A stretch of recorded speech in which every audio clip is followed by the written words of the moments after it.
રાજકોટમાં આગામી 13 ડિસેમ્બર શનિવારના રોજ રાષ્ટ્રીય મેગા લોક અદાલતનું આયોજન કરવામાં આવ્યું છે।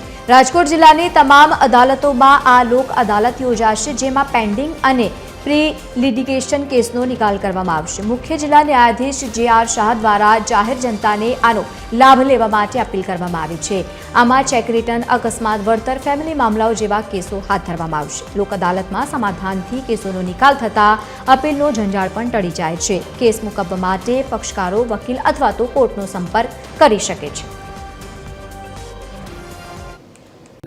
લોક અદાલતથી બંને પક્ષકારોને ફાયદો છે, કોર્ટ ફીમાંથી મુક્તિ મળે છે અને બંનેના ઘરે દીવા પ્રગટે છે। કોઈનો વિજય નહીં, કોઈનો પરાજય નહીં એવી સંભાવનાઓ ઉપસ્થિત થાય છે।